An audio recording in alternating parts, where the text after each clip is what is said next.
think, act, and prosper.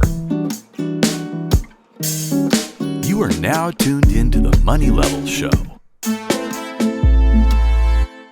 Back to the Money Level Show, where we think, act, and prosper. And so today I have a returning guest, which is Eli from Urban Lifestyle. My guy Eli, he actually started a new channel and everything, and we're going to get to that and kind of the reasons behind that. But Eli has been able to apply certain principles to his life to be able to make six figures. And so this is big, especially for, coming from me and Eli's background and everything. And so we're going to get into that. What methods did he take, and what principles did he apply to make six figures? And so, Eli, how you doing today, man? I'm doing phenomenal. Thanks for asking, my brother. Yeah. So to start off, you started with, you had your Urban Lifestyle channel, and now you're kind of, you started a new channel. What was kind of like your reasoning behind that? And then we're also going to point people to the channel to be able to subscribe and support. Gotcha. Well, the reason behind that, I had the very first Urban Lifestyle channel. I had that for like maybe I've been doing that for a good 4 years. Grew up to 13,000 subscribers, like 13,500, somewhere around there. And I just realized, hey, it was a very niche channel. I was talking about gold and buying silver, and I just felt like, hey, you know what? I've done all that I could possibly do or possibly say about gold and silver, and I wanted to like branch out to different stuff. But the thing is, once you have a brand and everybody who subscribed to the channel focuses on gold and silver, things like that, if you want to go somewhere else and like you want to start talking about something new, the audience that you have is not really gonna, respond to that new information. Yes, you may have some that respond to it and like it, but the majority of the audience are like, hey man, I subscribe to the channel for gold and silver. I talk about gold and silver no more, so that's good. Now what that does is now you have 13,000 subscribers, and then now you're talking about a whole new channel. That's a quick way to kill a channel very fast, because your subscriber base is not really watching your new content, and it shows the algorithm that, hey, your new content is not being viewed, or if they are being viewed, the watch time is very low, so we're going to push you down. We're not going to promote your video as much. So I decided to create an entirely new channel. It's still Urban Lifestyle, but it's just pretty much Eli Urban Lifestyle, and I'm starting out there. I've been on that for like a week now. And right now, I'm currently at 71 subscribers. But I'm having fun with it. Yeah. So this man, he had you had what, 13,000 on your last channel? Correct.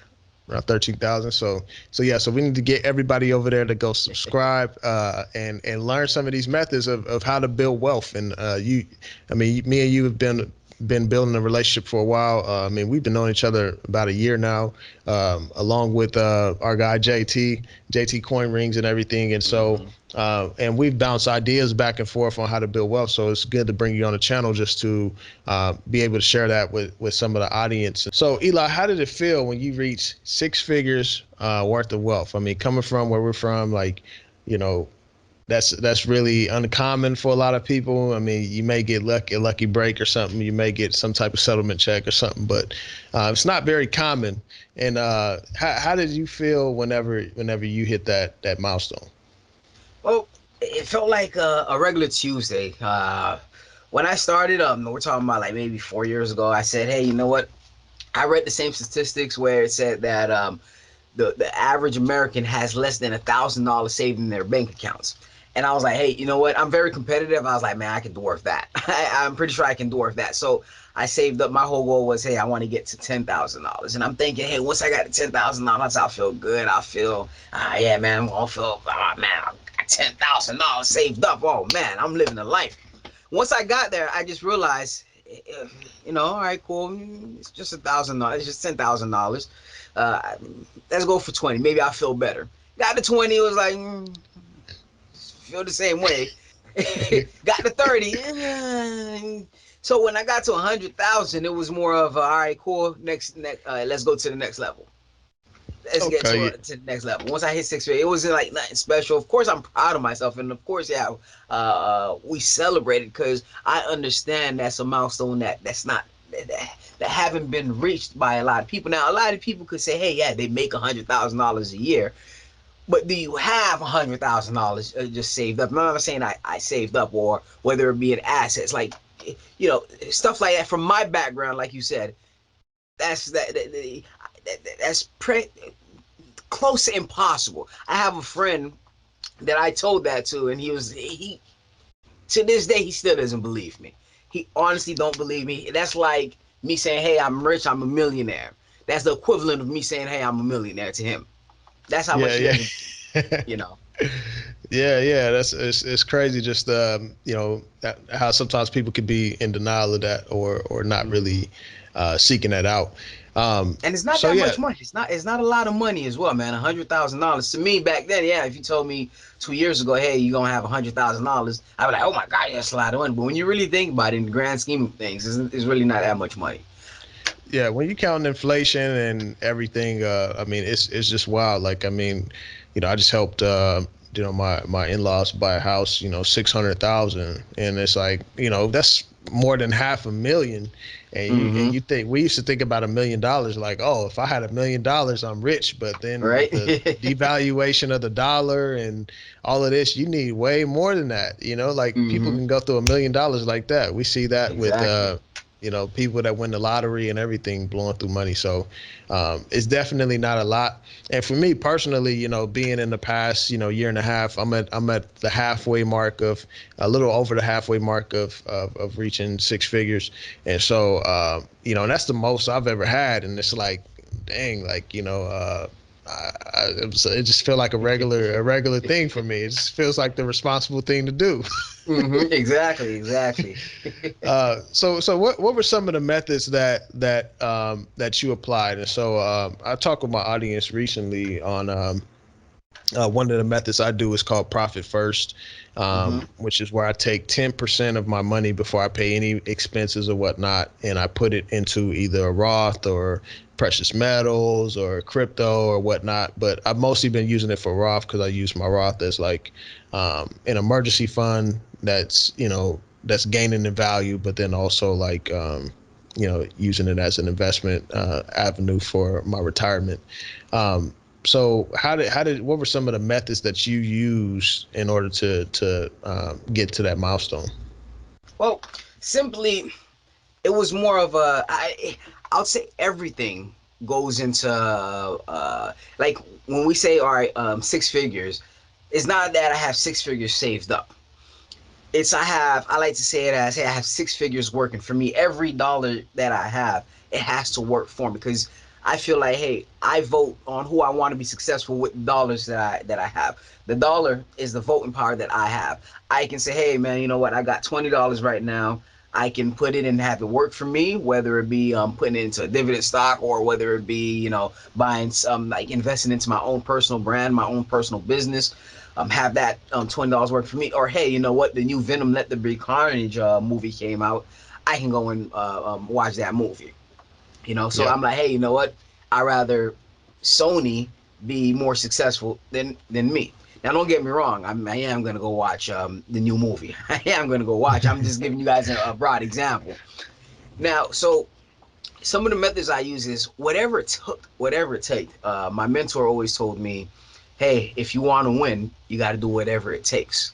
So I'm the type of person, hey, if I find pennies on the floor, I'm taking it, and hey, how can I have this penny work for me? I have a jar of pennies. All right, hey, let me go to the bank, change it all up. Hey, let's put it into a brokerage account. Let's see what dividend stocks I want to buy, or what 401k do I want, or Roth IRA I want to put it in, have that money working for me. So you don't you I, don't take it to the Coinstar? nah, I don't take it to the Coinstar no more. Reason I used to do that, but reason I don't take it to the Coinstar is because they're gonna take money from me. Like, Yeah, I yeah. remember one time, I think I had $300 worth of coins, quarters, pennies, and things like that, and I went to the Coinstar, and then they took like $15 away. I was like, nah, that $15 could be working for me instead of for Coinstar.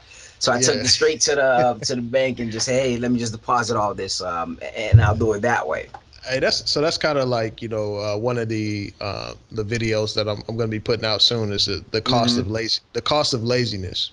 And you and I, we had a conversation recently just about me trying to recycle my TV through Mm-hmm. Best Buy, and Best Buy wanted to charge $30, and I was like, well, the parts in here are worth more than $30. This is $1,000 TV. So then I go on YouTube and research, just the parts in it, and I can make over $200 selling the parts inside this TV instead of paying them to recycle it and make money off of it, because they're not just finna freaking throw it away. No, it's true. Like I see that being a waste of money. That's like the garbage company say, hey man, we're gonna throw away your garbage. You're gonna have to give us this much more extra money on top of your tax dollars to have us take this away. Doesn't make sense.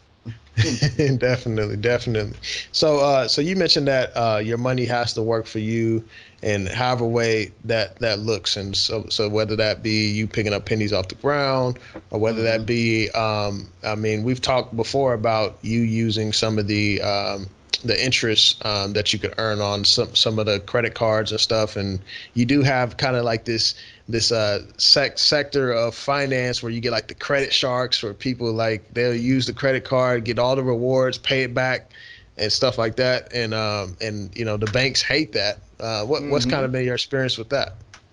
I mean, no, I love using the Apple credit card. It gives you daily cash back, and that's how I pay all my bills. So the fact that I'm merely just paying my bills, which is something I'm going to do regardless, and get a little bit, I like to see it as a dividend check. Hey, I use the Apple card, pay off my bills by the end of the month. Of course, it's daily. I can withdraw it whenever, but at the end of the month, I'll take that extra cash back that I got from Apple, and I'll put it into my Roth IRA or my wife's Roth IRA, or I'll put it into a dividend, my dividend account, or I'll put it in my main brokerage account and have that money working for me. So my thing is, I want to be able to monetize every single thing I do. Everything I do. Like even it doesn't even have to necessarily be a money, money situation. It doesn't have to be like, hey, money. Like I got me an Oculus. It cost me about $300. I really didn't care about the Oculus until I had a friend like, yeah, man, I lost a lot of weight, man. I stopped going to the gym. This thing keeps me fit. And I was like, hey, you know what? That's a great reason right there. That's a great reason for me to get it. $300. Let me buy the Oculus, and then boom, I'll have fun. I'll enjoy myself, and I'll stay fit. And man, trust me, you may look at it and be like, oh man, that's you can't really. I sweat a lot on this Oculus, man. I sweat a lot. So I see it as replacing my gym. So it's just that mindset.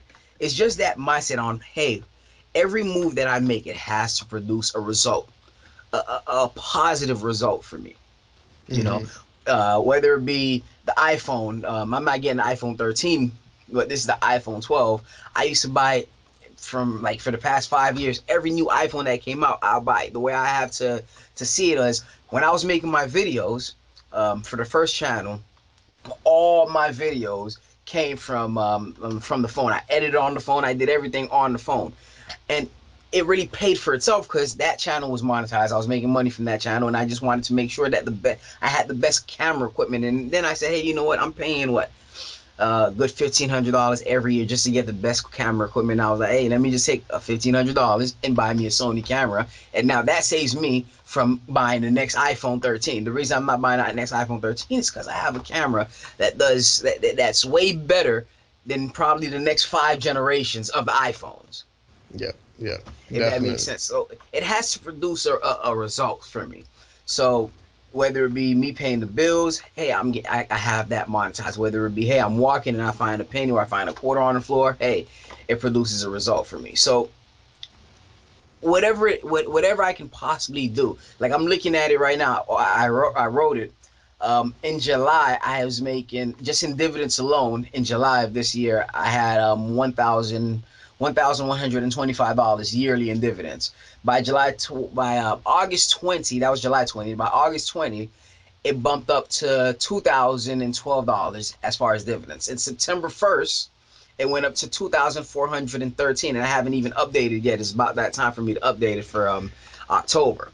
Since October 1st was yesterday. Compound interest. So it sounds like exactly. Using the power of compound interest right there. Exactly. And I have a stock that pays me about $300 every month in dividends, and it reinvests itself. And then of course the money I'm adding to it, whether it be through me paying my bills, me getting that little bit of kickback, cash back, putting it into it, or whatever it may be. Now the main thing as well that really helped out was the fact that as a family, we're in control of the money we're making, whether it be because we own our own business. I haven't had to work for last time I worked was October of 2020. It's 2021 now, October again, and I hadn't had to wake up to go to a 9 to 5 in like a whole entire year. I mean, my biggest thing is me and my wife will talk about like me bringing my daughter to school now that she's back in school, and I'm like, man, how did I do this? Like I gotta wake up early. Now it's okay since I just gotta wake up early to bring her to school, come right back and get to my sleep. But I was like, how did I do this? How did I wake up in the morning, go to work, and then stay there for 10 hours a day? Mm-hmm. So it's all that. But the main thing that really put me in a position is being able to control the income we make, having that control of the income we make versus, hey, going to work for 10 hours and I have to put in extra hours. I have to put in Yep. extra hours just for me to make a little bit more money. Where Yeah. hey, just real quick, this past month I was able to increase the income that I have by at least 10% by just adding an additional product to what we have. I was able to increase my income 10% by just adding an additional. I didn't have to add more time to my life, or I had to give away more time to make an additional 10%. I just added a one product, and I increased I gave myself a 10%. Well, we're a unit. We gave ourselves an additional 10% raise. Mm-hmm. Okay, okay. Yeah, that sounds like some awesome methods to put in the work and everything.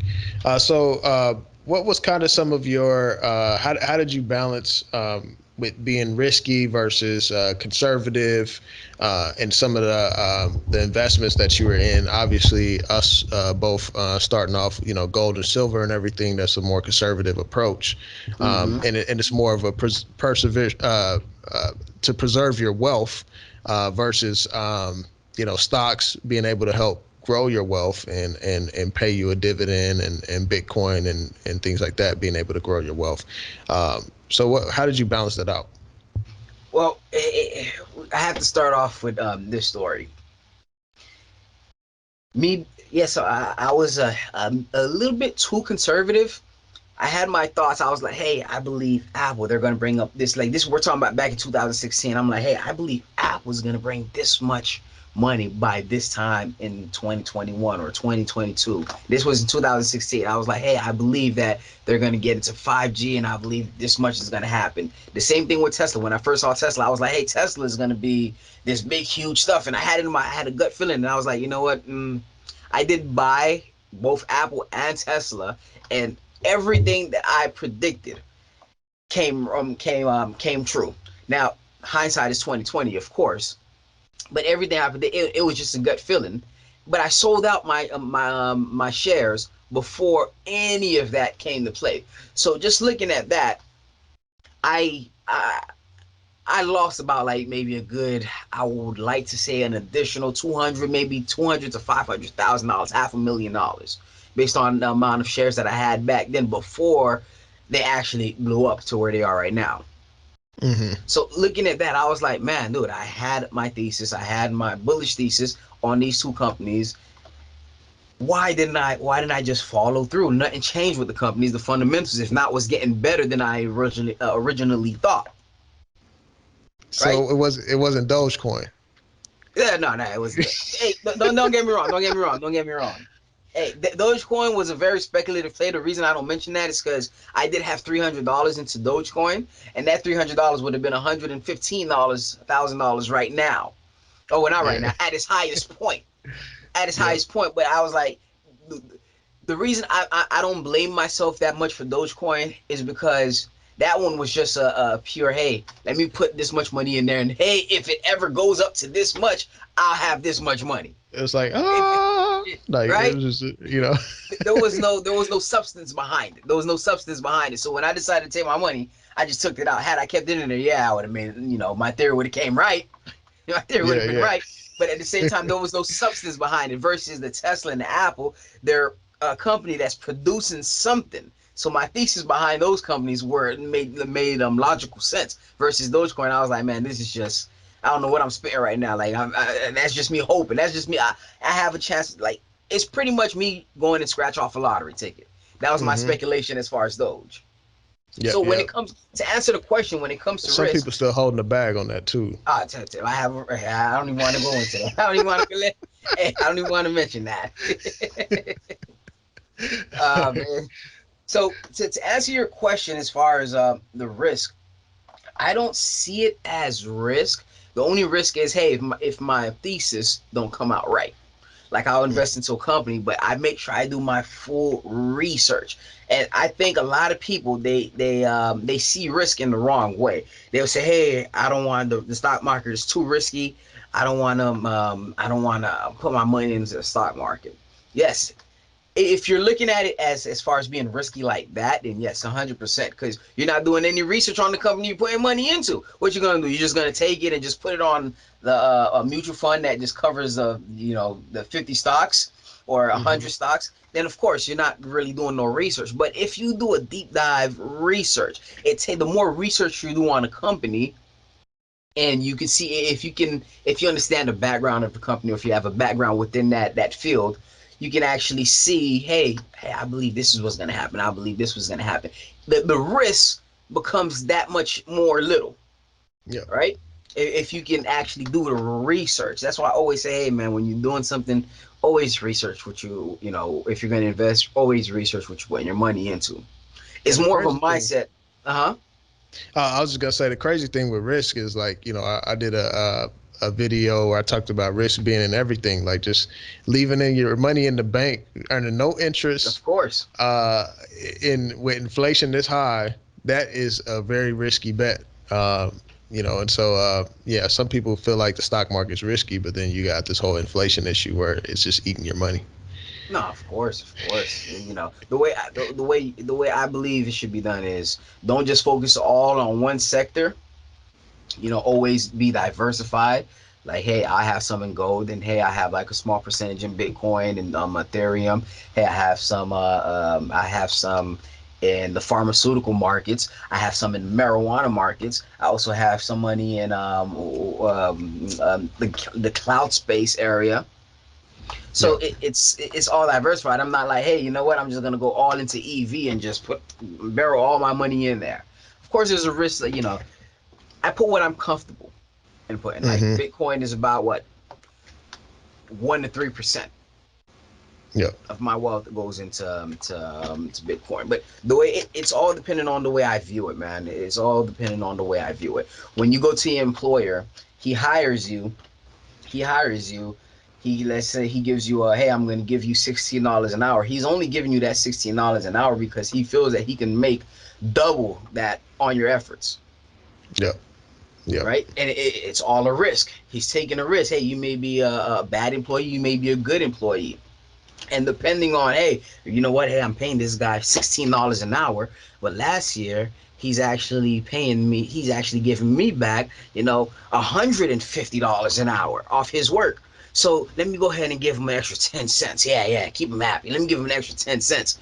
And hopefully he'll be motivated more enough to make me even more. You understand? So the way I see it is, hey, that's how I'm looking at it, but I'm not looking at it as far as people. I'm looking at it as far as dollar. Hey, I got this dollar right here. How can I put this dollar to work for me? I'm putting this dollar. I'm expecting this dollar to be $5 by this time. And hey, it's a risk. Maybe it will be, maybe it won't be. Mm-hmm. But I have to make sure I do my proper research, my proper work to make sure I'm putting that dollar, I'm employing that dollar in the right space. So you putting these dead presidents to work. Yeah, you already know. You already know. I'm glad this is on your channel. I ain't say it on mine. Definitely. So what's next for you? Like, what's your next milestone?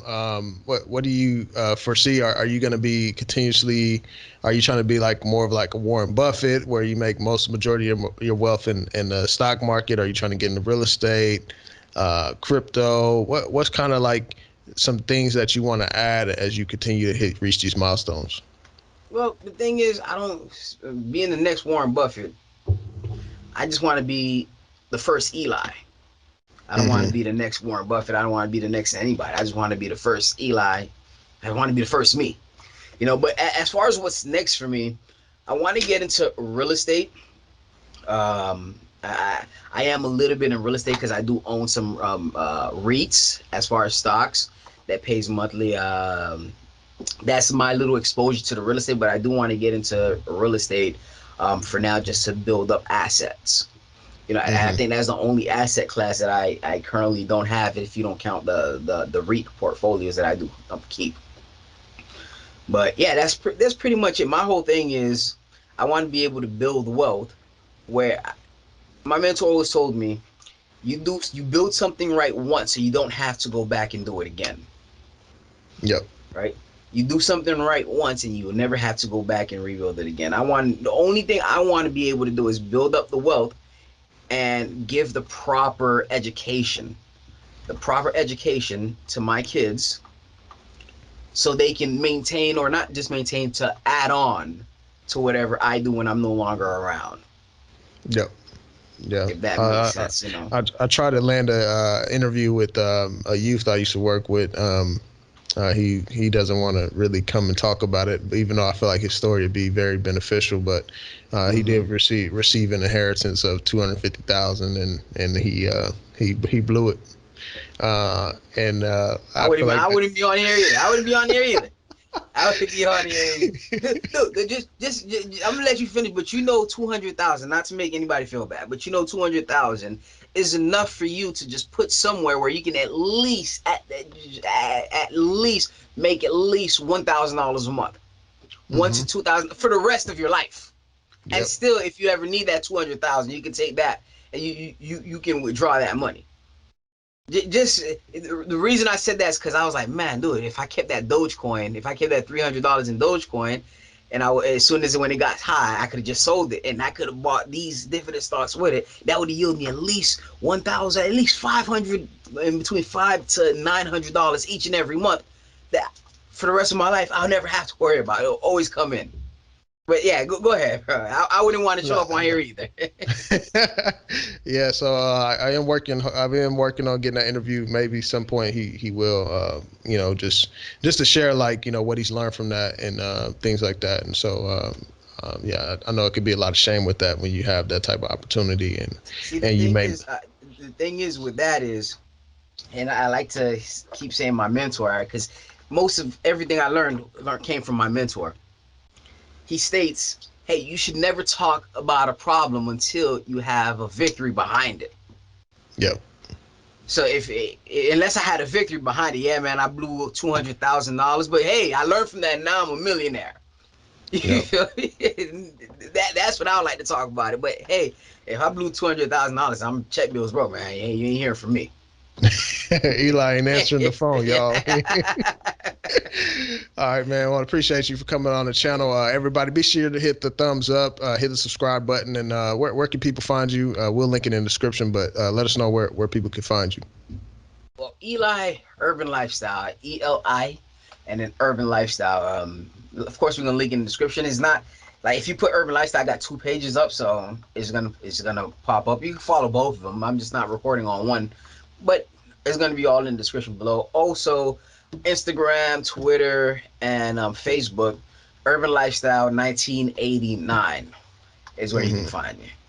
Yeah, and if you don't, I mean, he has the big logo on his shirt. I need to get my money level shirt, as well. But you can see it there. And let me know, man, if you want to sell your old channel or something. Maybe I can revive it. I'll let you know. But I'll let you know. But it's still monetized though, so I'll still keep receiving the checks from that though. Definitely. All right, man. Appreciate you for coming on, and everybody be sure to subscribe and tune in to the next videos and stuff that we got coming out, and be sure to go to check out Eli's channel. All right, man.